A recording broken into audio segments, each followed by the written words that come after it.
What's going on, fellas? Welcome back to the stream. Let me just get myself situated here.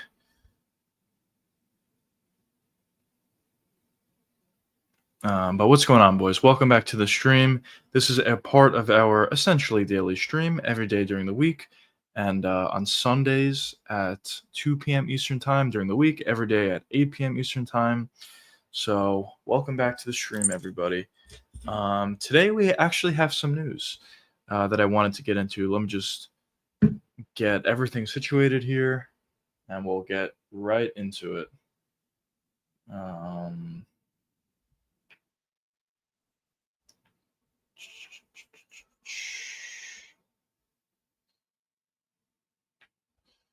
right, let's do that. Set that. Kid Low, what's going on, brother? Welcome to the stream. My boy not at work for once. Let's go. But yeah, so the first thing that I wanted to talk about, we actually have a few things, but the first thing is this. We have Chito Vera versus Amin Zahabi. This is an interesting fight. Definitely didn't see this coming, but it's a solid fight being added to the Vancouver card. The main event of this card is going to be Mario Batista and Umar Nurmagomedov. So another decent fight added to that card from the same weight class. The next thing I wanted to talk about, this was the big news, Charles Oliveira and Rafael Fiziev. Honestly, I know I was talking about some matchmaking for Charles, maybe putting him up against Max Holloway or maybe Dan Hooker or somebody else. But honestly, I love this fight, and I'll tell you why. The reason why I love this fight is for Fiziev, it's a big opportunity for him to fight somebody up in the rankings, as Charles Oliveira is number 3 or 4 at this point, I think.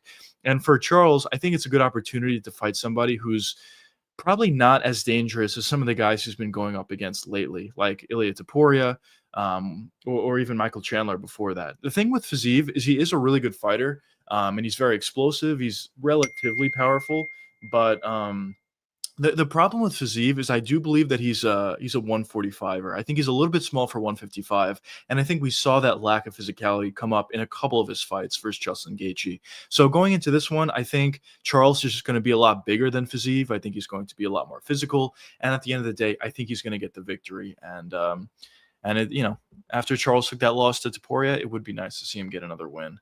MB, what's going on, brother? Welcome to the stream. But yeah, it's an interesting fight. It's going to be the main event, by the way, of UFC Rio in October. So we'll see how the fight plans out. I'm assuming Charles is going to be a favorite in this fight. I think he should be, and we'll see how it plans out. But let's see. He's even allowed to comment. Yeah, I do agree with you. That's the one thing I guess I will say, MB, is he did get knocked out pretty brutally in this last fight versus Topuria, and this is a very quick turnaround. That fight against Topuria was in July, the beginning of July, and now he's going to be fighting in October, kind of early October. So it's a pretty quick turnaround, but still, honestly, I do think he's going to be able to beat Fiziev. But we shall see. Charles is coming back too soon, man. This is just that round.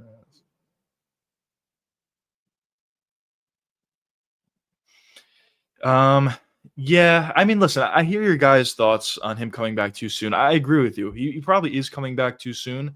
It's just the only counterpoint that I will say is I don't really think Fiziev is that physical personally. So I don't know if he's going to be the guy that's going to be able to land a big shot on Charles and knock him out with one punch.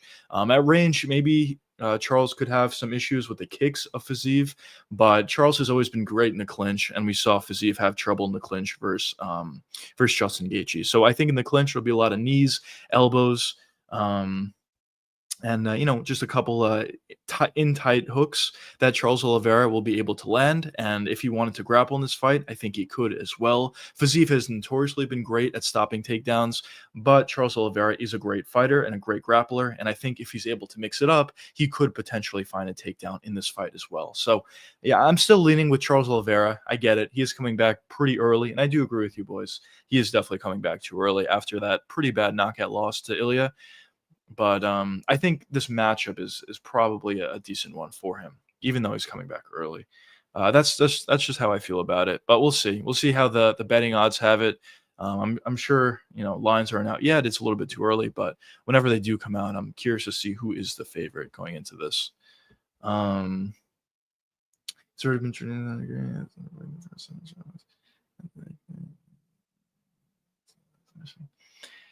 Yeah, we'll see. We'll see. With Charles, he has like a different chin, I think. I mean, his chin is not amazing. I mean, obviously not. And I wouldn't even consider it to be good, but outside of Taporia, he's never been like put out like that, and Taporia just hits really hard.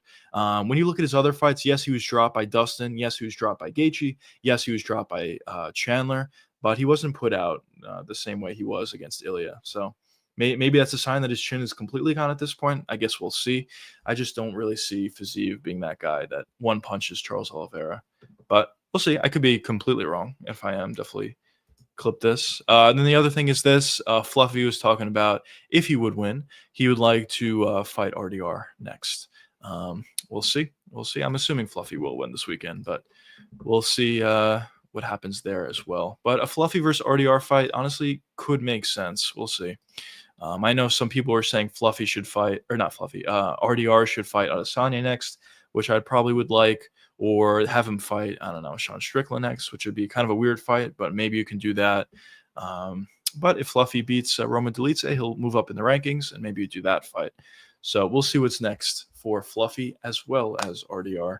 But yeah, the big news is Charles Oliveira. So we'll see how it plans out. Is very, very quick turnaround. So I do agree with you guys, but we shall see. I think stylistically, it's not a bad fight at all for Charles.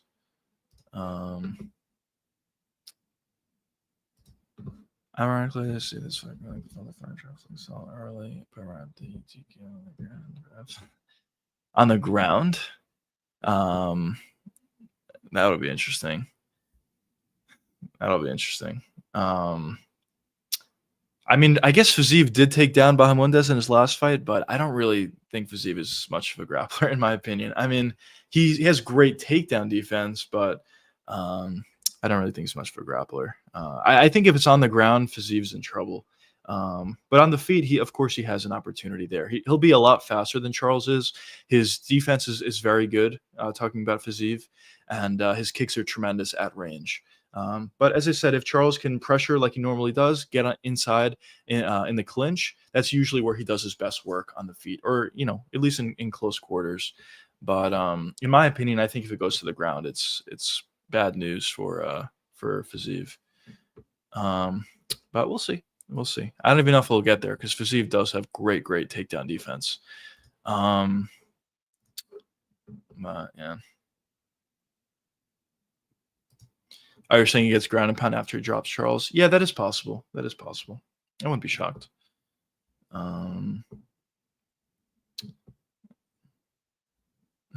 Yeah. It's possible. We'll see what happens. We shall see. But anyways, outside of that, so we have UFC Fight Week for Roman Dolidze and Fluffy Hernandez. I will be doing a full watch along for this card, so if you guys are interested, definitely join and we'll do a little bit of watch along. I know the card's not amazing, but we'll watch the cards, we'll watch the fights, we'll talk about the card post and pre-fight, and we'll have a good time. So if you're interested, join, of course. But the main event is Roman Dolidze and Fluffy Hernandez. Could be fun, but we'll see. It's an interesting fight. And then Steve Erceg versus Ode Osborne could be fun. We'll see how that fight plans out. If Steve finds a way to lose this fight, I don't really know what to say. If Steve loses this fight to Ode Osborne, then I think I may completely jump off the Steve Erceg bandwagon. I do think he's really good. I think he is very talented. And in this fight, I think he can win anywhere, honestly. On the feet, I think he's better and more technical than Ode. And on the ground, I think he has a big advantage, honestly. His wrestling is significantly better than Ode's, and his jiu-jitsu is also better than Ode Osborne's. But we'll see. He has been chinned before, so we'll see how Steve Erceg fares in this fight. Charles just doesn't have the early finishes. Just the last 3 fights.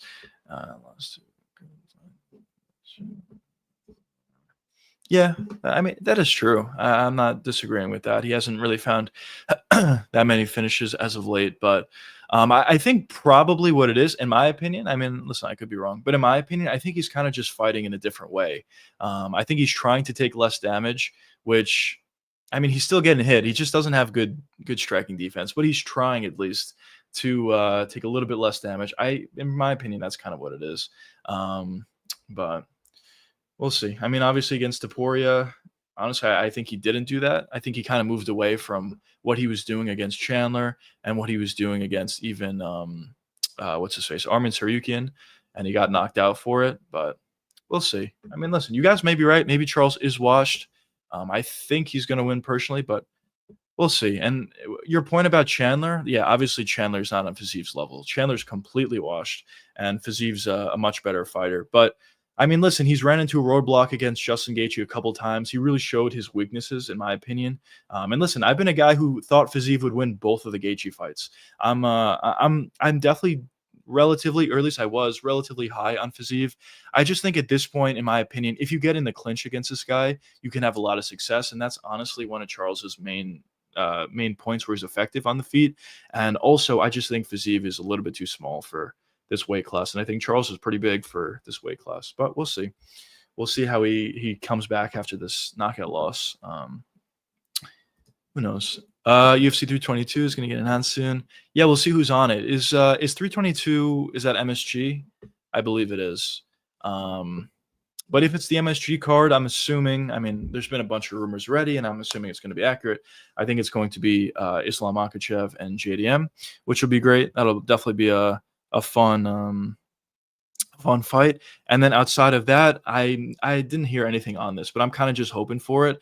I'm kind of hoping we see Joshua Van and Alexandre Pantoja as the co-main event. That would be so fun for a main and co-main for the New York card. Obviously, New York is always a card that the UFC looks to stack, and having those two guys as the top two fights, or those two fights, I should say, as the top two would be really, really fun. So we'll see. We'll see. What's going on, brother? Welcome to the stream. Fluffy will TKO Roman. I wouldn't be totally shocked. It would have to be like an exhaustion TKO kind of thing. He doesn't really have that much power, so it'll have to be an exhaustion. But maybe once we get to the 4th or 5th round, maybe you can find a finish late against Roman. Roman doesn't have the best gas tank, and Fluffy usually gasses guys out. So I wouldn't be surprised. I think if I had to predict at this point, I'm going with a Fluffy decision victory, but I wouldn't be shocked if he was able to find a TKO late. But yeah, that fight is interesting. We'll see how it plays out. We shall see for sure. I don't think he's washed. I think he's.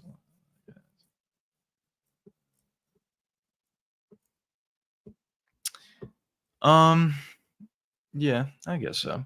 Well, listen, I will say the injury that against what's his face Gamrot, that was BS. Fiziev was 1,000,000% going to win that fight. Or I don't want to say 1,000,000%, but he was definitely on his way to win the fight. It was just unfortunate he blew out his knee. It's just the two Gaethje fights, in my opinion. I know the first one, I believe, was short notice, or maybe the second one was short notice.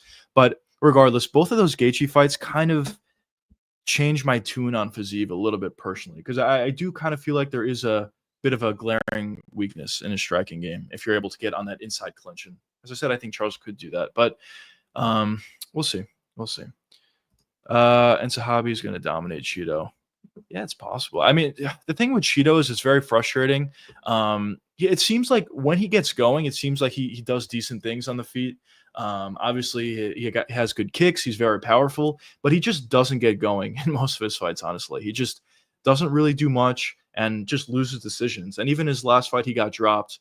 I don't know. So yeah, I wouldn't be shocked. Probably Zahabi will be the favorite, and honestly, I think I probably would favor him as well to beat Cheeto. But if Cheeto really went for it, I think he maybe could beat Zahabi. I'm not that high on Zahabi, but we'll see. Probably Zahabi wins that fight. He beat Gaethje the first time. The judging was bizarre. 10-8 in the third round. That was pathetic. Yeah, 10-8 definitely was not in the third round. Initially, I thought Fiziev won as well the first time. But then I watched it back and I kind of changed my mind. I don't know. I kind of go back and forth. But in my opinion, I think Gaethje rightfully won. And I bet on Fiziev, and I thought Fiziev won watching live. But when I watched it back, I think rounds 2 and 3 should have went to Gaethje. And the 10-8 round for round 3 is BS. I agree with you. That was BS. But I think he won round 2 and 3, personally. But early on, Fiziev was doing good work. But yeah. But honestly, I think the reason why I personally kind of jumped off the Fiziev bandwagon is not even because of that first fight. It's more because of the second fight. In the first fight, obviously there was an obvious weakness for Fiziev, but in the second fight, he really didn't make adjustments, and he lost even worse the second time than he did the first time. And accompanied with the fact that I think he's a little bit small for the weight class. That's kind of why I jumped off the bandwagon with Fiziev, but he's still a good fighter, obviously. Good, very fast, great kicks, pretty defensively sound. And in his last fight versus Bahamondes, honestly, he put on a clinic. He was significantly more skilled than Bahamondes was, and obviously he was a lot smaller than Bahamondes was. But regardless of that, he was still able to navigate the range, land big shots, and find a pretty dominant decision victory over Bahamondes. So Fiziev's a really good fighter. There's a lot of guys he can beat. We'll see with the Charles fight. I just personally lean with Charles. Well, we'll see. Only chance for Oliveira is by decision or sub when Fiziev gasses out. Yeah, maybe. Well, yeah, he's probably not knocking him out. I agree with you there. Sub, if he does find a takedown, which I think will be difficult against Fiziev. Fiziev has great takedown defense, like phenomenal. It is kind of funny that Gaethje took him down, but outside of the Gaethje fight, Fiziev has phenomenal takedown defense, so it'll be hard to get the fight on the ground. But yeah. It is a 5-rounder, so yeah, we will see how Fiziev's gas tank looks. He has looked a little bit tired in some of his previous fights, but we'll see. 2 weeks notice coming off a terrible injury plays a huge part. Yeah, I agree. I don't remember the timeline. The 2 weeks notice was in the second Gaethje fight, right? It definitely plays a factor. But still, I mean, you would like to see an adjustment, I think. But we'll see. We'll see. But yeah, what else we got this week, fellas? What else we got? So yeah, I mean, this week's card is not going to be great. I'm not going to sugarcoat it. It's not going to be great, but we kind of just got to get through it. Hopefully we get some finishes on the card. Hopefully we get some fun fights on the card. But the good thing is after this week, we got 319, and that's going to be great. Trickus Hamzat, Lerone Pico, Jeff Neal Prates, Ken Anir, and MVP, Tim Elliott, Kai Sakura. That main card alone is probably the best main card of the year, in my opinion. And even the prelims are okay. They're not amazing, but there's definitely some fun fights on the main card, on the prelims, I should say. And yeah, we go from there. Michael's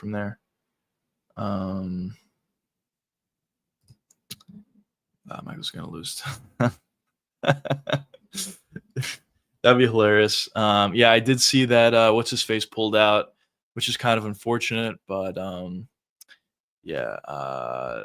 What's his face? Tulio pulled out. Yeah, if Michel Pereira somehow finds out a way to lose to Dawkins, I don't know what to say, man. He looked pretty done in his last fight, Pereira, I thought. He gassed out in like less than half a round. It was honestly cinema. I've never seen anything like it. But I don't know. If he somehow finds a way to lose to Dawkins, whatever. I don't know what to say. He's definitely washed if that happens. But let's see. The UFC is honestly doing him a favor. Going from Marco Tulio to Dawkins is a pretty significant step down in competition for Michel Pereira. So we'll see. But that'd be pretty funny, honestly. If Charles gets knocked out. Yeah, I agree with you. I think his title run honestly might be over anyway. Even if he beats Fiziev. I'm high on Charles. Like I like Charles. I think he's still a good fighter. I just think at this point there's a couple guys that are at the top, Ilia Topuria and Arman Tsarukyan, and I think both of those fights are difficult ones for Charles. I know the Arman fight was super close, and some people even thought Charles won that fight. But regardless, I just think it's a difficult fight for Charles. And for Topuria, I really don't think Charles ever beats Topuria personally.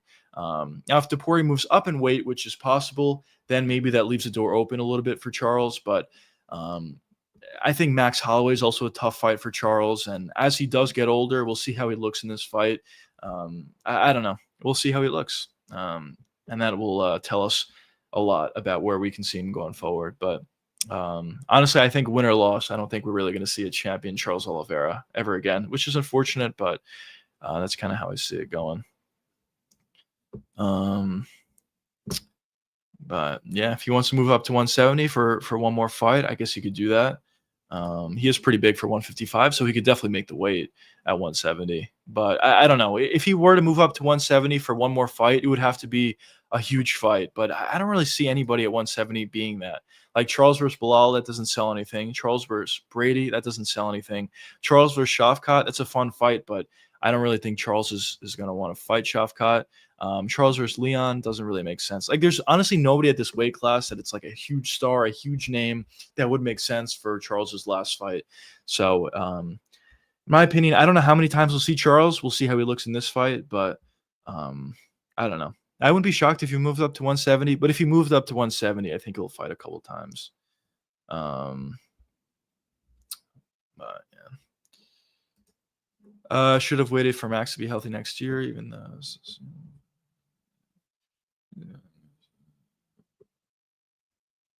Yeah, I agree. I like half agree. We're kind of disagreeing a little bit on some of these things, but it's all good though. I half agree. I think Charles should have waited for Max. I think that would have been a really fun fight. But I personally think Max is more dangerous than Fiziev. As of late, he really showed that his power is a lot more significant. He was able to drop and hurt Gaethje multiple times before he finished him. He was able to drop and hurt Dustin Poirier a bunch of times. I think the power of Max Holloway at this point is significantly different than what it was previous at 145, and I don't know. It just seems like his power is significantly better. And as I said, for Fiziev, he is dangerous. He has a couple of finishes, but most of the finish, honestly, all the finishes that he has thus far is it's just against kind of lower level competition, if we're being honest. So he's still a good enough fighter to beat guys higher up at 155. I do agree. I just think in terms of his finishing upside, it was mostly against lower level competition at 155. So I personally think Max is more dangerous than him, but I do agree with you on the first point. I do think Charles probably should have waited for the Max fight. That would have been really fun. But yeah. What's going on, brother? Welcome to the stream. I'll be honest with you. I bought 4 dumbbells actually. I gotta work on it. Hey, sexy, what the fuck? Welcome to the stream. Oliveira's route to victory is way more simple versus Max. He has mediocre takedown D's jiu-jitsu. Yeah, takedowns would be easier. I agree with you on that one. Takedowns would be easier against Max as opposed to against Fiziev. So I do agree with you on that point. I just think on the feet, though, it could be trouble for Charles, as I think the power of Max, as I said, is a lot more significant than it was before. And at this point, even skill-wise, I don't know. I think Max is going to be a lot faster, and he's been looking a lot more calculated on the feet as well. So on the feet, I think it would be trouble for Charles, but takedowns would be easier. I do agree with you on that one. Rafael KO's Charles. We'll see. It's possible. Did you start off your? Oh man. Yeah. So initially, I started standing, which that was a classic mistake. So then I pivoted to off the knees and slowly standing up, and I've been seeing good results from it. You guys should definitely try it. But yeah, the Connor method is definitely legit. Oh man. But yeah. But yeah, so then after UFC 319, then we have UFC Shanghai, which should be fun. But we'll see how that card pans out. Man, the Connor bit is so funny to me.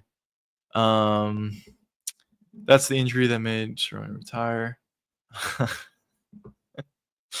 Oh man. Freaking A. But so then we have UFC Shanghai, which should be fun with Johnny Walker and Zhang Minyang. They're probably throwing Johnny Walker in there just to get knocked out. Aljo versus Brian Ortega is a really fun fight. Honestly,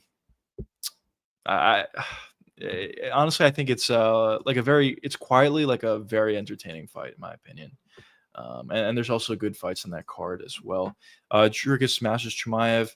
Yeah, the first round determines everything, but I do agree with you. I think Dricus will win the fight eventually. The first round is going to be ridiculously difficult. I think he gets 10-8, 10-8'd in the first round, but if he can survive round one, I do think he'll win the fight. And as the rounds do progress, Chimaev is going to gas more slowly, more and more. And then once you get to the third round, I think that'll be the swing round. And round 4 and 5, I think Dricus is going to start to pull away, and maybe he finds a finish late round 4 or and maybe in round 5. We'll see. But honestly, it's really the fight of the year, in my opinion. It's two guys that are extremely dominant, undefeated, both of them in the UFC at least. I know Trickus has a couple losses prior to the UFC, but in the UFC, both these guys are undefeated, and they've looked very dominant in most of their fights. Trickus has looked, honestly, relatively dominant ever since the Robert Whittaker fight. And then Chimaev has looked dominant throughout his entire UFC career thus far. So it'll be a fun one. It'll definitely be a really, really fun one. Um, but yeah, I saw that Chimaev is really trying to work on his cardio, which he should be doing. I mean, he does gas out a little bit, but I just don't know personally if it's going to be enough. I know he's working on his cardio, and it's definitely the right thing to do. And maybe his cardio will be a little bit better, but I don't think he's going to go from a guy who has probably like 1, maybe 2 round cardio to having 5 round cardio at that high pace. It's just the way he fights is like not humanly possible to fight that way for 5 rounds. So regardless of all the work that he's putting in on his cardio, I think eventually he'll gas out obviously if DDP is able to survive round 1. But yeah. What's going on, brother? Welcome to the stream. It's been a while. Welcome back. Welcome back. You watch NFL? Yeah, I do. I do watch NFL. Honestly, I essentially watch every sport, but the main thing at this point is MMA. I believe Duke Bronx will be fine.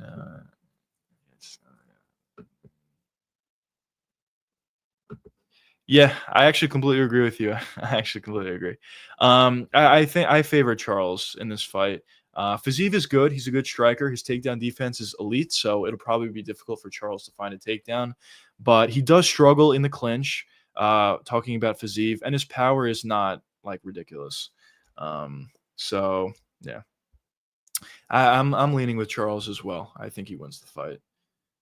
And B, I'm still picking Charles to win. Yeah, I agree with you. I think he'll win. I'm really interested to see what the betting odds are going to be for that one, because I know Charles is coming back relatively quickly from the knockout loss, but at the same time, I think stylistically, it's a really good fight for Charles. So we'll see. I doubt the odds are out. No, they're not. But it'll be interesting. If I had to say at this point, I think probably Fiziev is going to be a favorite, maybe a slight favorite. I think the line will be close, but maybe Fiziev will be a slight favorite just because he does get a lot of respect from the betting lines. He was a favorite, a -200 favorite both times versus Gaethje. And the second time, even after losing to Gaethje the first time, he was still a -200 favorite. So I think he's going to get respect again here versus Charles, and it'll be a close line. But we'll see. Do Bronx is getting done in October? I think so as well. I really do think so as well. As I said, stylistically, I just think it's a good fight for Charles. But you know, there definitely are negatives to him coming back this quickly. I mean, we've seen it before. Guys coming back too quickly, and it seems like their chin's done, and their career kind of just goes downhill from there. I don't think this is the fighter to do it in Fiziev, but it's always possible. Who knows where Charles's chin will be at this point?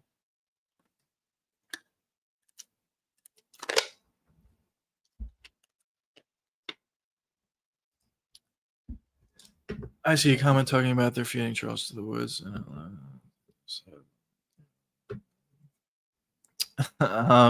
Yeah, I mean, listen, Fiziev's a good fighter. He's definitely a good fighter. I just agree with you. I think he'll be much better suited at 145. His skill is legit. His striking is very, very good. His ability to fight on the outside is very elite, actually, with his kicks and everything. I really just think, I know I said this a bunch of times, but it's true. I really think he's just too small for 155. He doesn't really have the physicality for it. And yes, when we saw him go up against Bahamundes, who's also not that physical, we saw him dominate that fight. But when he went up against a guy who is pretty physical in Justin Gaethje, we saw him struggle. And especially when you're able to get on that clinch or on that inside boxing range, that dirty boxing range with Fiziev, you can have a lot of success. So I do think Charles fought some really good fighters previous. I don't really think Fiziev is on the level of Ilia Topuria or some of the other guys. He is better than Michael Chandler, obviously, but some of the previous fighters like Ilia Topuria or Arman Saryukin, I don't think Fiziev is even close to that level. Fiziev gassed out in the fourth round versus Oliveira. Submits him. Charles Martin is just too good. Yeah. Yeah. I agree. I agree. I could definitely see this happening. As I said, we have seen Fiziev gas out before. So if Charles can survive early, probably the first 2 rounds will be the most difficult or dangerous rounds for Charles. But if he stays safe or gets on the clinch, on that inside clinch or dirty boxing range, I think he can have a lot of success.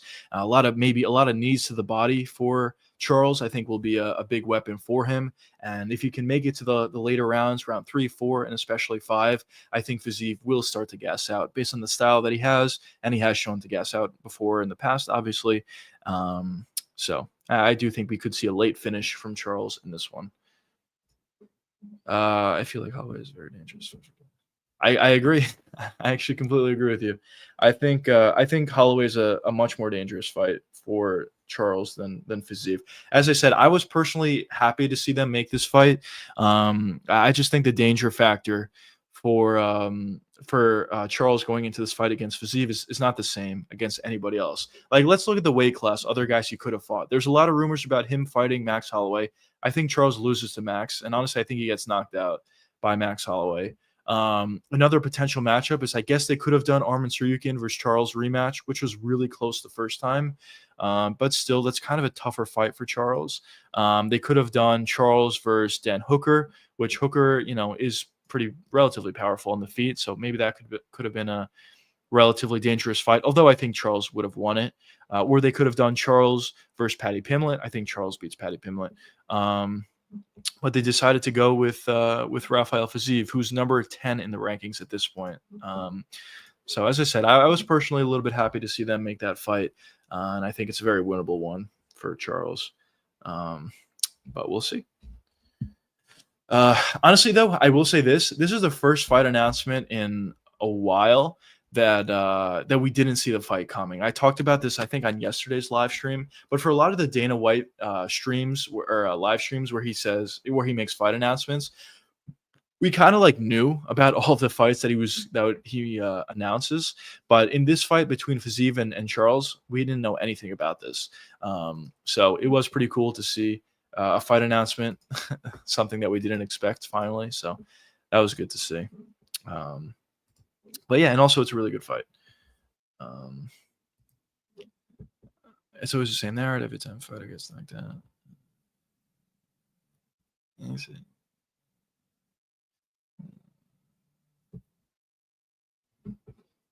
Yeah, I mean, listen, it is obviously always a case by case basis.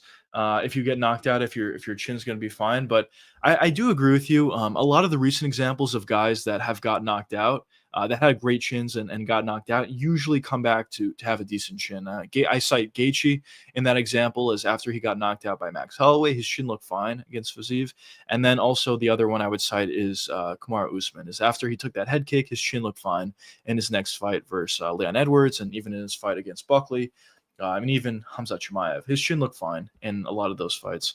So, yeah, I think Charles will be fine. Not saying Charles's chin was ever amazing because it wasn't, but I think it'll be okay. And Fiziev, I don't think is that dangerous, as I said, so I don't think it'd be that much of a threat for him. Yes, he always cooks with these fall cards. Yeah, fall cards are usually good, and this year they're really delivering on that as well. As I said, you have 319, which is part of the summer. But once we get to September, now we got Imavov and Caio Borralho, which is going to be a really fun fight. BSD and Rufi is going to be a really good co-main event for UFC Paris. Then after that, we have UFC Noche, which is not going to be great, but the main event will be fun. Then we have UFC Perth after that. Then UFC 320 with Pereira, Magomed, Merab, Corey Sandhagen, and don't forget about Yuri and Khalil Roundtree. They also added some other fights to the card as well. So that card is looking pretty good. The week after that, now we have Charles Oliveira versus Rafael Fiziev as a main event for the fight night in Brazil, which would be really, really fun, a really fun fight. And we'll see how they stack the rest of the card. The week after that, we're going to be getting the card in Canada between Mario Batista and Umar Nurmagomedov, which is an interesting fight. And I talked about this before, but they just added Chito Vera on the card versus Ayman Zahabi. So that's also another interesting bantamweight fight. Then the week after that, we have Tom Aspinall versus Rogan, and some of the fights in this card are also honestly pretty good. Volkov and Jailton Almeida is a good fight. Rakic versus Morzakhanov is a good fight. So there's definitely a lot of good fights in this card, and honestly, week after week after week after week, there's a really good card every single week coming up after this card between Roman Dolidze and Fluffy Hernandez. And not to mention, the UFC is bringing back the Contender Series, so that's usually fun as well. There's definitely a lot of fights to look forward to. And also, I didn't even mention the fights that they're going to do after that. As in November, the UFC pay-per-view in New York is probably going to be Islam versus JDM. That's a great fight. We'll see who the co-main event is. I really want it to be Pantoja versus Van, but we'll see who that is. I'm sure they're going to stack it regardless. And then after that, we have the December card. So that's always going to be fun as well. Usually the pay-per-view to end the year is usually pretty fun, and they look to stack it. So I do think we're in store for a lot of really good fights. Um, but yeah.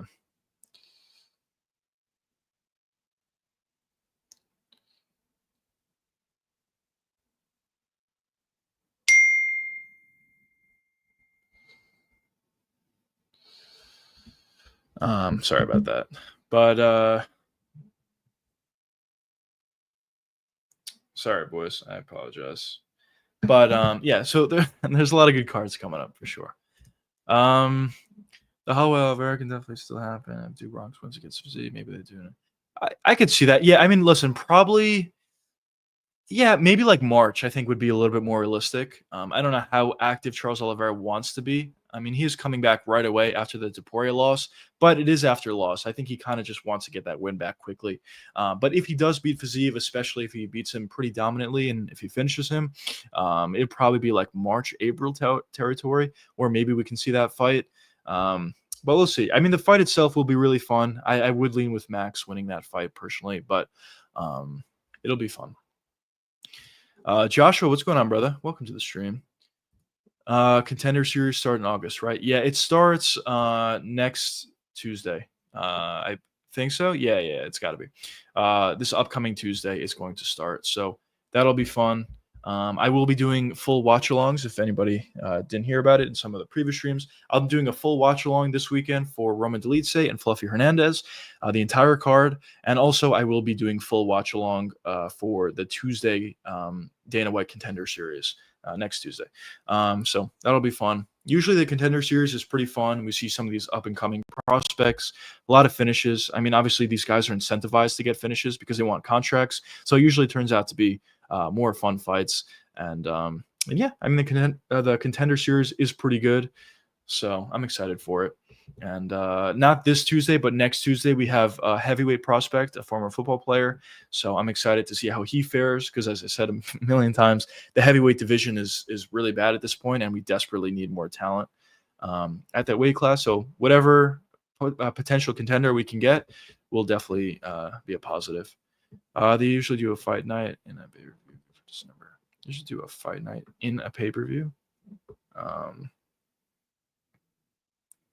Oh, the fight nights are yeah. So they'll have, but it's honestly, it seems like not only December, it seems like all the time that at this point, outside of these previous 2 weeks, the UFC honestly is getting away from the Apex, which I like. Even if some of these cards are not amazing, like if you look at the UFC Noche card, it's really not good. It's actually terrible, which is unfortunate. We'll see if they add some fights to the card, but even though it is kind of terrible, it is still better than an Apex card just because you're in an arena. The crowd honestly does add a lot to these fights. So I am pretty happy to see that the UFC is not really going to the Apex all that much. Yes, they were in the Apex last week and they're in the Apex this week.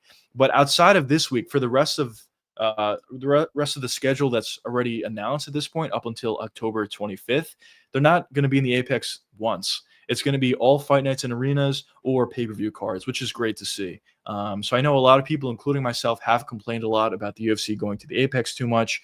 But at this point, it seems like they're actually leaving the Apex a lot, which is great. And in December, yeah, they usually go to Florida. So maybe we'll see an Orlando card, which will be fun as well. And yeah. Uh, Early prediction for Oliveira versus Fiziev.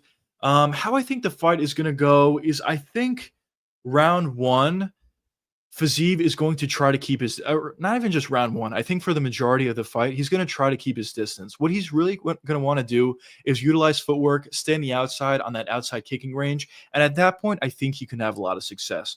But for Charles Oliveira, what I think he's going to want to do is pressure Fiziev a lot. I think he's going to utilize a lot of front kicks, a lot of front kicks to the body specifically, trying to zap that gas tank of Fiziev. And also, I think he's going to force the fight into the clinch. As we've seen Charles Oliveira have a lot of success throughout his entire career, if he's able to get into the clinch with you, he's most likely going to have success. Honestly, as of late, the only guy that I think I've seen him not have success in the clinch is against Ilia Topuria. But outside of Topuria, he's had success against everybody else, where he can land beautiful knees to the body, beautiful elbows up top. He just has a really good ability to be effective in that area. And when you talk about Fiziev, he's been shown in both of the Gaethje fights to not have that much success in that area. So how I think the fight is going to go is I think Charles is going to have success in the clinch. I think he's going to throw a lot of body shots, start to tire out Fiziev. And I personally think Charles will get a finish, maybe round three. Round three, I would say at this point, as an early prediction. So round three finish for Charles, maybe by I'll just say finish. It could be TKO or submission, but we'll see. What do you think about Tapology's new ranking system? Ooh, actually, I didn't see it. Let's see. Tapology.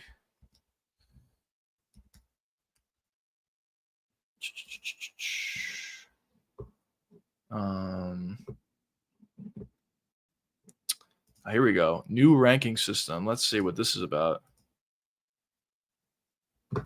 This ad would go away. So what is this? No fan votes. How is this decided? I like the format that they have it. But how do they decide it? Is it just the what's new about this? Is it just like the way it looks, or is it the way they decide who's ranked? This reason. Okay. Oh, Tapology's policy. That's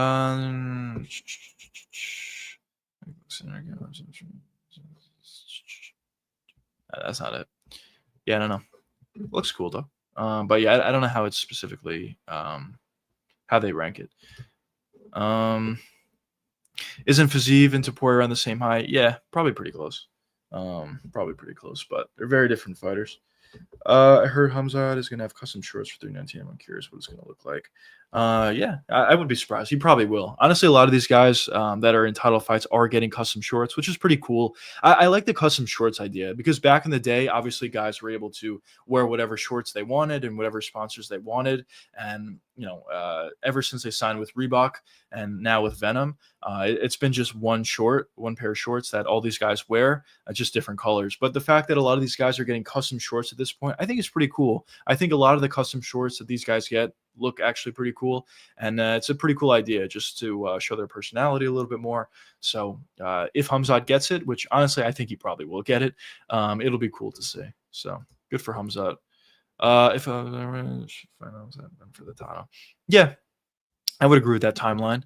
I think it probably works out as well because Oliveira will obviously be fighting in October, and Max said he won't be ready until next year. So maybe they can fight in like March, maybe early April, Max versus Oliveira. And if he does beat Max, yeah, he probably should get another title shot, especially considering that at that point, I personally think Topuria will move up to 170, so he won't even be there anymore. So if Oliveira could beat Fiziev and then he beats Holloway after that, he probably will get another title shot.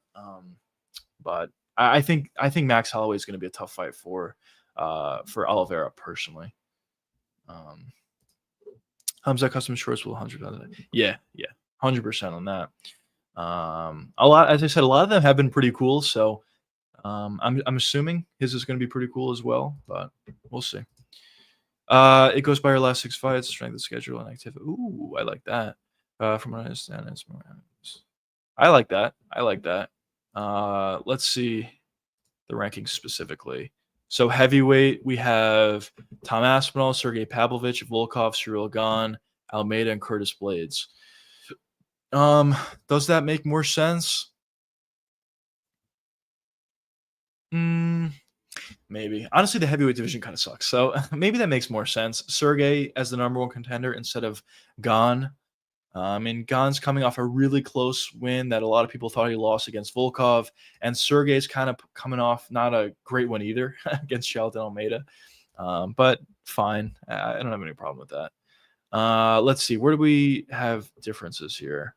Um, let's see. They have Imavov as the number one contender, which the UFC does as well. They have Hamzat as the number two guy at middleweight, and I think he's number three. I would agree with this more.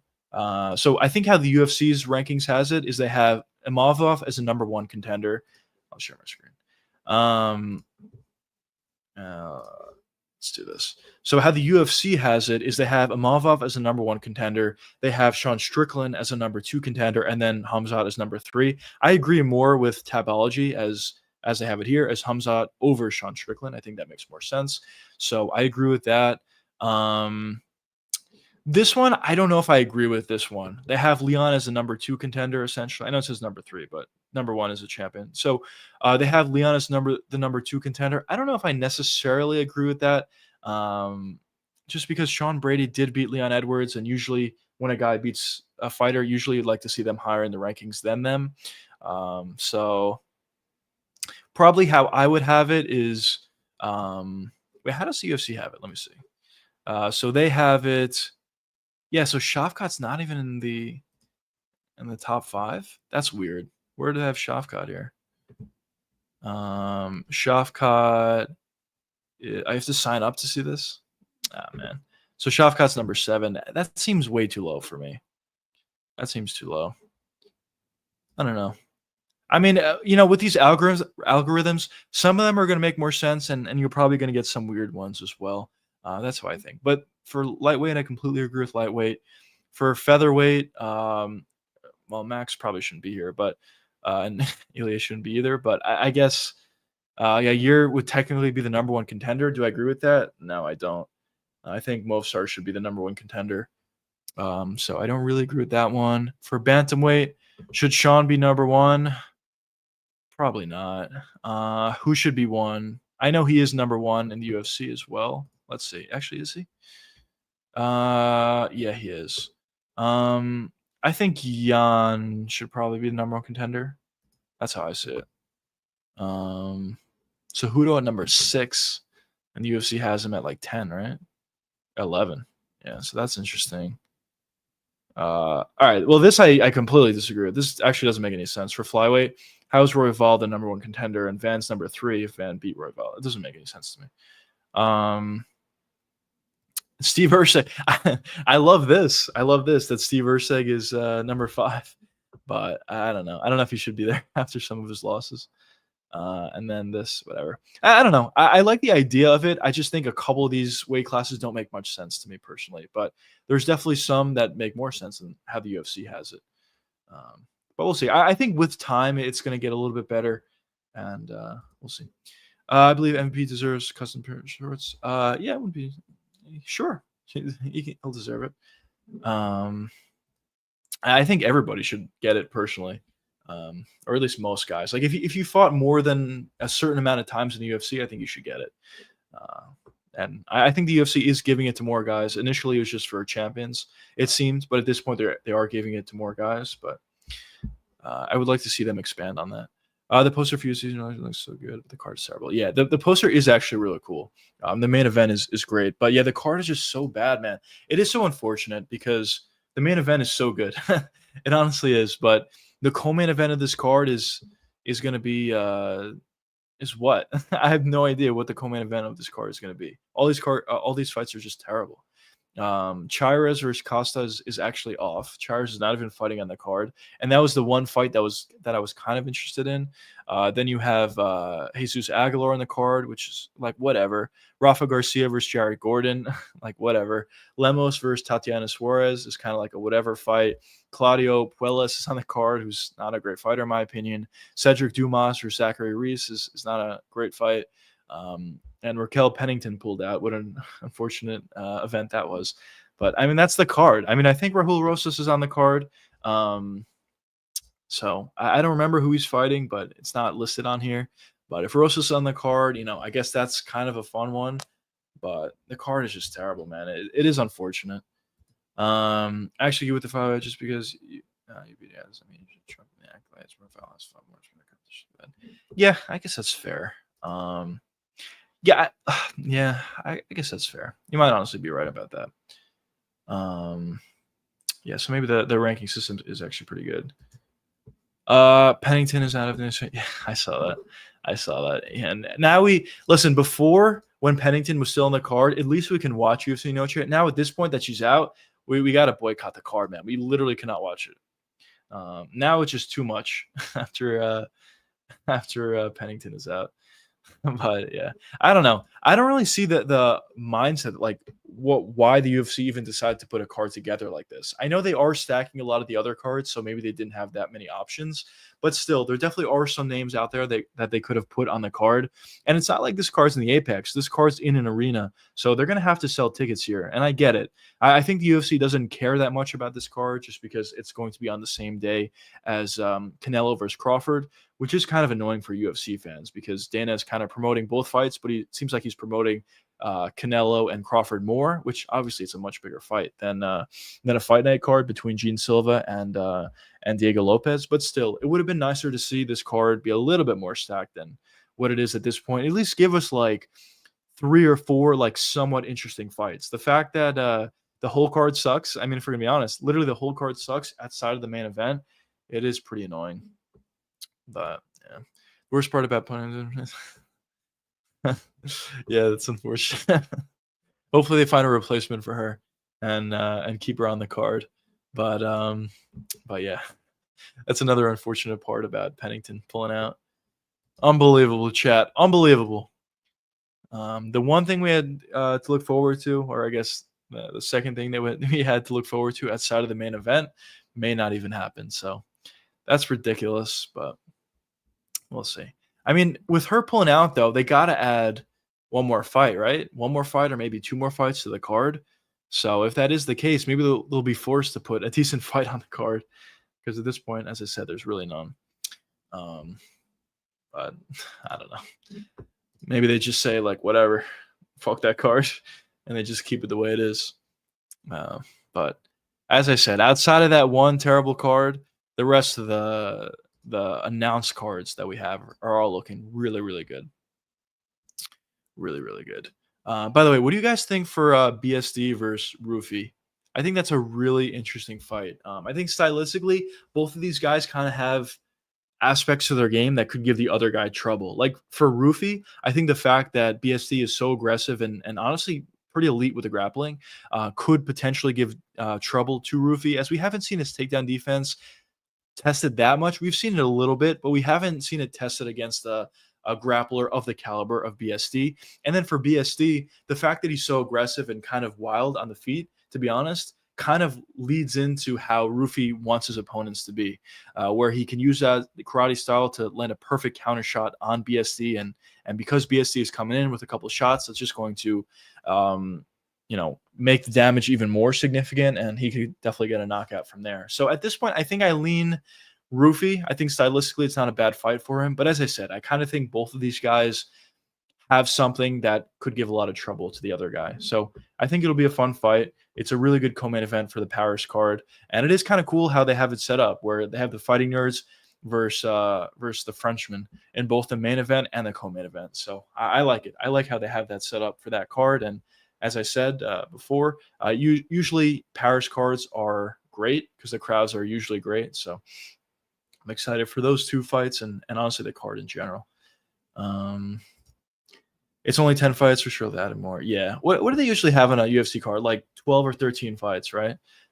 So yeah, they'll probably add more.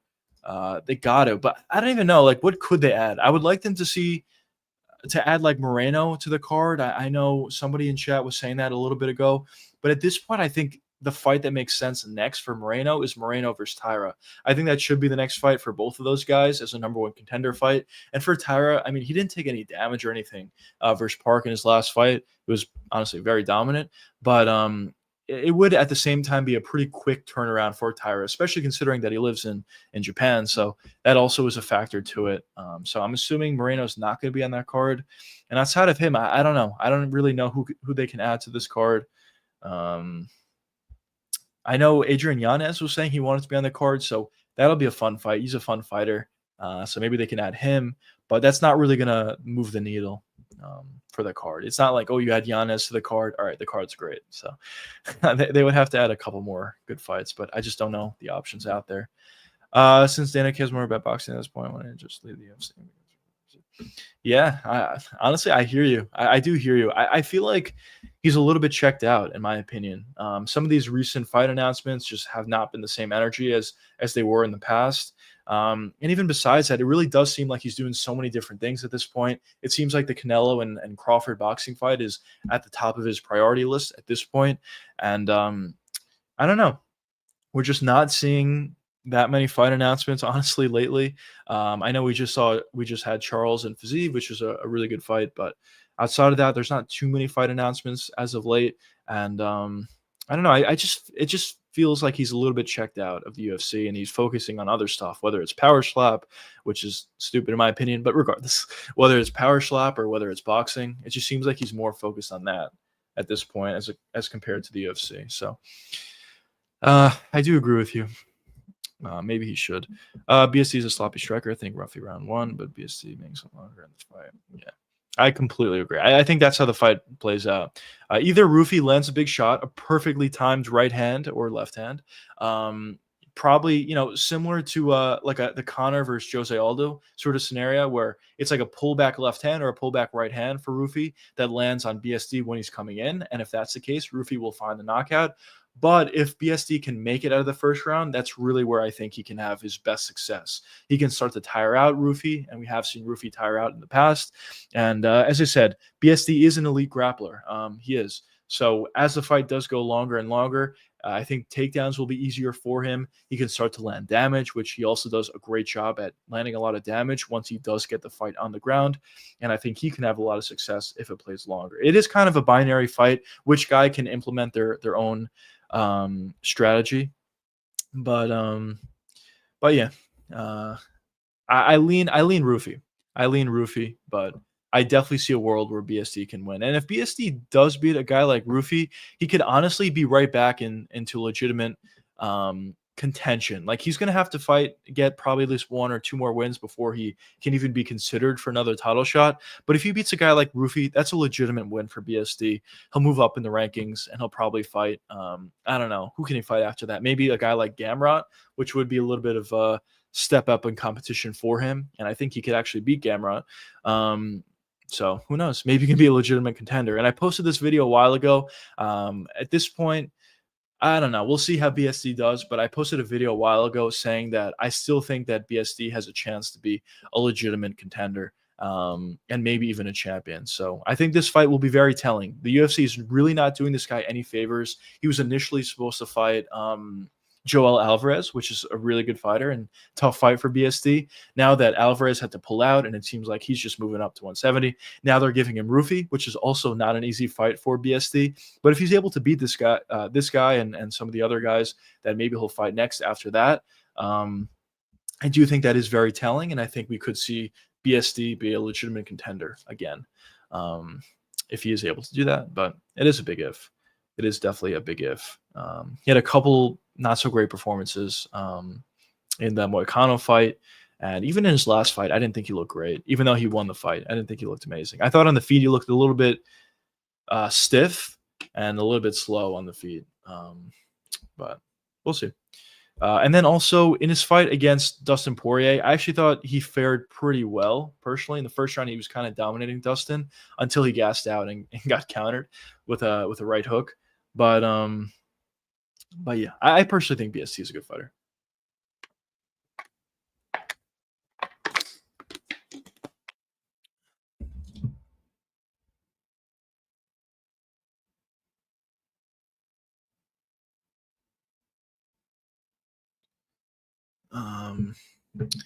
But yeah, so that should be a good one. And yeah, as I said, I mean, really all the cards that we have officially announced to this point are up until UFC 321, which is Tom Aspinall and Cyril Gane.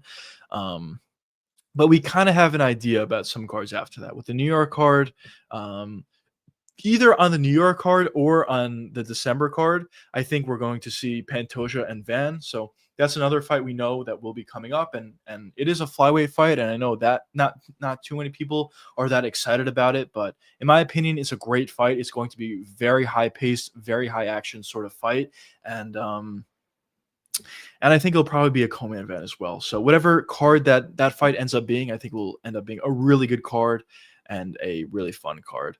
Um, but yeah. By the way, how do you guys see that fight going, Van and Pantoja? I think I lean with Pantoja, but I do see a real path to victory for Van. For Van, if he can just keep the fight on the feet, I think he wins. But that is a big if when you're going up against Pantoja. Pantoja's jiu-jitsu and grappling in general is elite, and we've seen it in honestly all of his recent fights. He was able to find takedowns and submit essentially everybody. He was able to submit KKF. He was able to submit Kai Sakura. He wasn't able to submit Steve Erceg, which I think is a real feather in Steve Erceg's cap. But still, for the most part, he is able to find takedowns, and if he is able to take you down, he does submit you. But for Joshua Van, he has shown a really good ability to stop takedowns. I know Ray Suriua and Pantoja are not the same level of grappler, but both of those guys are elite grapplers. And Van was able to stop all the takedowns from Suriua and keep the fight on the feet, keep the fight where he wanted it to stay, and he was able to have a lot of success on the feet. So I do think there is a possibility that Van could stop a lot of the takedowns, or possibly even all of the takedowns that Pantoja goes for. And as I said, if he is able to do that, I think he wins the fight. On the feet, he's a way more slick striker. Yes, Pantoja is going to have a significant power edge, which is something to worry about for sure. But at the same time, Van has shown a really good ability to counter strike. He has shown a really good ability to, even be on the front foot and strike. And I just think he has a big advantage, technically, on the feet over Pantoja. But as I said, I think because of the jiu-jitsu edge, and I think because of the physicality advantage, I think at this point I slightly lean with Pantoja. It's very close for me. It's like a 51-49 lean towards Pantoja. It's ridiculously close. It's going to be good. It's going to be good. Pantoja is going to show him levels this time. Fight game. Yeah, we'll see. It is possible. It is possible. If Pantoja just takes Van down and submits him like right away within the first couple rounds, I don't know who's beating Pantoja. I really don't. Because after Joshua Van, it would probably be, I don't know, maybe Tatsura Taira or Brandon Moreno. And then after that, maybe it would be Manel Kape, who I think all three of those fighters are great fighters. Brandon Moreno is a great fighter. Taira is looking to be a really good fighter as well. And Manel Kape has been a great fighter also. But if Pantoja just dominates Joshua Van in this fight, which I think stylistically could actually be one of Pantoja's tougher fights, I don't think anybody's beating this guy anytime soon. And yeah, I don't know. He might honestly get as many title defenses as Mighty Mouse, but we'll see. I don't know, bro. I think Pantoja gets him down. Yeah, we'll see. We'll see. I wouldn't be shocked. He's an elite grappler, as I said, and if he does get him down, I do think Van will be in trouble. But Van has shown really good takedown defense in the past. 305, what's going on, brother? Welcome to the stream. Videos are regularly made. Thanks, man. I appreciate that. Yeah, by the way, I guess it's a good segue into this. But if you guys haven't seen my video that came out yesterday, be sure to check it out. It's about Conor McGregor and his kind of career path from one of the best to now not so great. So if you're interested in that, check that out. I don't think I don't think YouTube is pushing it that much as compared to some of the other videos. I don't know, but if you're interested, check it out. Good segue to that. But I appreciate you for saying that 305. It means a lot. I believe that fight's happening in December. Yeah, I could see that happening. I really selfishly want it to happen in November just because it would be a great fight card for Islam JDM and then the co-main event for Van and Pantoja. And also, like, there's a good chance I will be going to that card. So selfishly, I want it to be in November. But at the same time, I definitely could see it being in December. The UFC also likes to stack their cards in December. I believe it's going to be Gaethje versus Topuria on the December pay-per-view, and the co-main event being Pantoja versus Fan. We'll see. Um, you may be right, but my stance on this kind of changed a little bit, because initially I thought it was going to be Gaethje versus. So initially I thought it was going to be Patty versus Gaethje, and the winner of that fight will get Ilia Topuria. Then after time has passed and Gaethje said he doesn't want to take that fight, then I thought it was literally just going to be Patty Pimblett versus Ilia Topuria, which we may see. We may see that fight. He doesn't deserve it. I want to emphasize that Patty does not deserve a title shot right now off a Michael Chandler win, but we may see it. But then after time has passed, I think Arman Saryukin actually may be getting the title shot. There's been a lot more rumors about him getting the title shot at this point, and maybe it's all BS. We'll see. But after he did weigh in as the backup fighter for Charles Oliveira versus Topuria, I think there is a little bit momentum for Arman to get the shot. So, in my opinion, the rankings of who I think is most likely to get it to least likely, I think most likely at this point, honestly, is Arman. I actually think that I didn't think this previous, but now I think Arman is number one, Patty's number two, Gaethje's number three. That's kind of how I personally see the rankings, but I could be totally wrong. Maybe Gaethje does get it. It makes them easier to follow. Thanks so much, man. And I really appreciate that. I intro, middle, and yeah, I appreciate that. Yeah, I try to make everything, just follow a pattern, and I don't story tell that much. That Conor McGregor video is a little bit different, I guess, than some of the other videos on my channel. Usually I'm just talking about a specific fight. Or complaining about the UFC. I have my complaining series that I that I just released recently, where I just have a bunch of videos complaining about the UFC. But this Connor thing was a little bit different because I kind of went throughout his entire career and kind of showed how it went array, I guess you can say. So yeah, it's a little bit different, but I appreciate that though. Thanks so much. Um, Champion, let's go, MB, let's go. Even if Van loses, he has plenty of time to recover and get better. Hopefully, he can be a champ. I agree, completely agree. I think this guy is so legit. He's obviously very, very active, like ridiculously active. To show how active he is, look at him compared to Charles Johnson. Charles Johnson's a good fighter. It's nothing negative about him, and he's been like relatively active as well. But Charles Johnson is fighting an unranked Loner Kavanaugh in UFC Shanghai, and and Joshua Van is fighting for the belt in his next fight. And Charles Johnson beat Joshua Van. So that kind of just shows you how active Joshua Van has been and also how successful he has been in such a short period of time. So I agree with you. He's really young. What is he, like 21 or something ridiculous, 22? He has a lot of time to improve in the sport already. Ever since from when he made it to the UFC compared to now, he's already made a lot of improvements. I think we've seen his striking get even better. Initially, when he came to the UFC, his striking was already elite, in my opinion.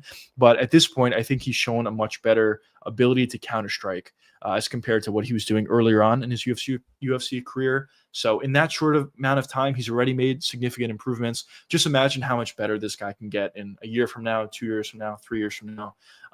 So he's really young. He's a lot of time to improve. And we'll see. He may honestly beat Pantoja, and if he does, who knows how good this guy can be. But even if he loses to Pantoja, even if he gets dominated by Pantoja, I agree with you, MB. He has a lot of time. He'll be a great fighter. And I think there's a decent chance he could be a champion by the time he retires. Even if Holloway didn't get a title shot at 23. Yeah. It's honestly crazy what he's doing. It honestly is crazy. And listen, Holloway's honestly a great example of this. Of course, his rise wasn't nearly as fast as what Van's been able to do. But Holloway, when he initially came to the UFC, was a solid fighter, but not nearly as good of a fighter as he is now. After how many years as it's been. So for Joshua Van, he's already a great fighter. He's the legitimate number one contender. And I think he has a real chance to beat Pantoja. But as I said, even if he doesn't, he has a lot of time to make improvements to his game. And who knows how good this guy can be in a few years from now. So I'm really high on Van right now, but also really high on him going forward as well. So Joshua Van is going to be a problem for the flyweight division, not only now, but for years to come as well. But yeah, we shall see.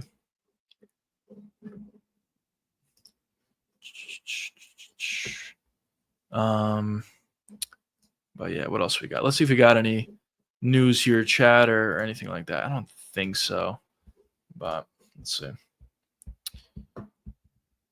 Uh,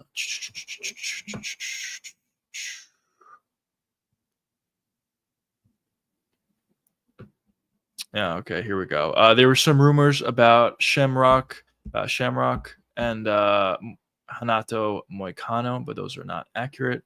Roma Delite resigned with the UFC.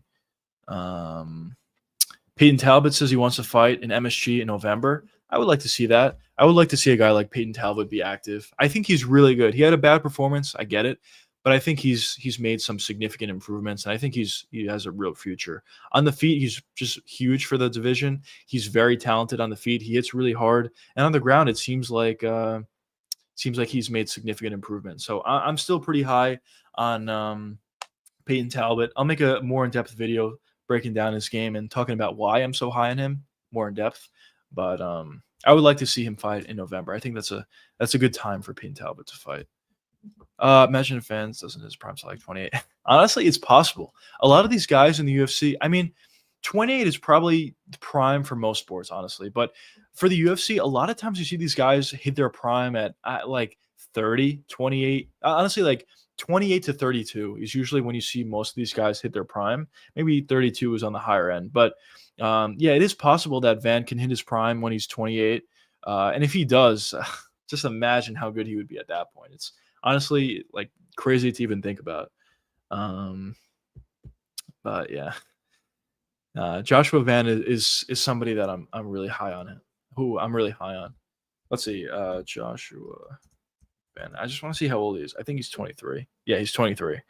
Um, yeah, it's pretty crazy his rise. He's honestly like showing what UFC fighters should do. Obviously, it's not possible for everybody. If you get injuries or lose fights, it's not possible. But the ridiculous level of activity that Van has been able to have over the past year is ridiculous, and that's a huge reason for why. That's the main reason, honestly, why he's been able to get to the point where he's at today. On top of his skill and on top of him winning, but Dana and the UFC love to see guys who are super active, and the fact that Van has a fan-friendly style, he's really active and he's winning fights, got him to the point where he's at today.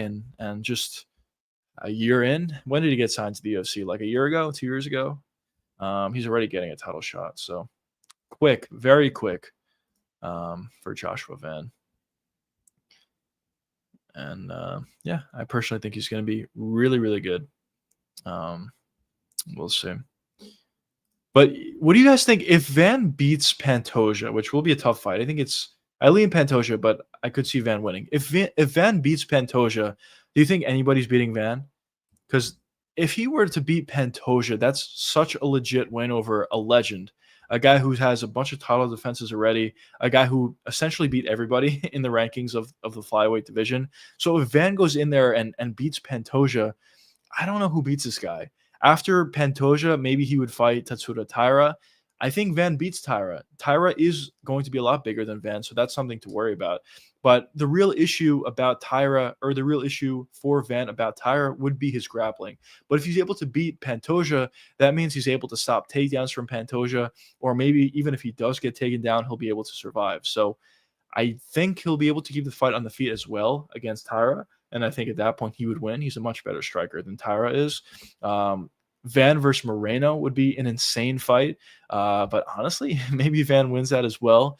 Van versus Manel Kopp. Honestly, Van may win that. Van versus, I don't know, KKF. I think Van would definitely win that. There's tough fights for Van. I think Moreno would be tough.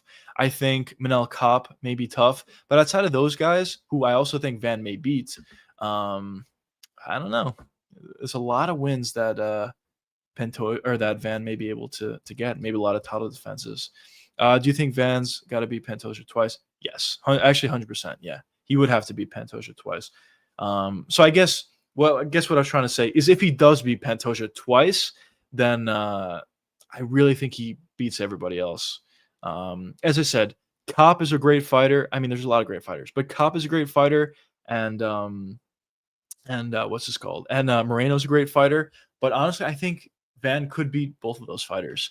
And outside of them, I think there's a lot of title defenses in Van's future if he is able to beat Pantoja twice, which is a big if. Van versus Ace, I think it's gonna be hard. That would be so fun. Dude, the level of striking in that fight, if we ever do see that, will be insane. Because honestly, neither one of these guys hit that hard, so it's going to just be a striker's delight. Both these guys are just really, really technical. Urseg always has his hands in the right places. He's always able to land effectively on you and keep his distance pretty well. Decent kicks as well. And Van is a ridiculously high level boxer. So that will be a hardcore MMA fan super fight. I agree with you. That would be such a fun fight and one that I would love to see. Win or loss for Van. I guess if he loses, maybe it's more likely we see that fight. But win or loss, I would love to see that fight. It'll be fun. Yeah, and I guess for maybe the casual fan, they wouldn't like it as much because there's a good chance there wouldn't be a finish in this one. Both guys don't really hit that hard, um, but the fight itself, I think, is going to be amazing. And yeah, for hardcores, it's going to be a really, really fun one for sure. Um, but yeah. Honestly, such a weird fight, by the way. What do you guys think of Chito Vera versus Amin Zahabi? Such a weird fight, in my opinion. Um, I feel like what's his face? Chito Vera should win the fight, honestly, but I'm really not high on Zahabi at all. But I think Zahabi will win just because I think Cheeto is going to wait too long, kind of what he normally does, and just run out of time and lose the fight. I think that's probably what's going to happen. Zahabi is just going to be a little bit more or a lot more active, and Cheeto is just going to be on the catch up, playing catch up the entire fight. But yeah. I think it's just needed a main event for Brazil, and Fiziev said yes. Otherwise, it makes no sense. Honestly, but first of all, welcome to the stream, David. Honestly, you may be right. I think the fight itself is really fun, but yeah, does it make sense? Probably not, because Fiziev is coming off. Oh no, actually, Fiziev is coming off a win. But for Fiziev going from, where is he now? Fiziev is number 10, going all the way up to number 4 after beating an unranked Bahamundes. Yeah, he probably doesn't deserve that. So that doesn't make all that much sense. And for Charles, does it make sense to fight the number 10 guy? Probably not. I mean, he is coming off a loss, but probably not. I would have liked to see Charles versus Max Holloway or even Charles versus Dan Hooker. I think that probably would have made more sense. Or even Charles versus Gamrot maybe would have made more sense than him versus Fiziev. So I do agree with you. It probably doesn't make that much sense for either guy. It's a great opportunity for Fiziev, but I guess for Charles, it doesn't make that much sense. But I don't know. I think it's a fun fight though. But you might be right that Fiziev just said yes, and of course he's going to say yes. It's a huge opportunity for him, fighting somebody, a legend for one, like Charles Oliveira, and for two, fighting someone that's that much higher than him in the rankings. But yeah, I think you're probably right. If she doesn't win, if she'll cook, he's going to start being more aggressive, brother. Yeah, I agree.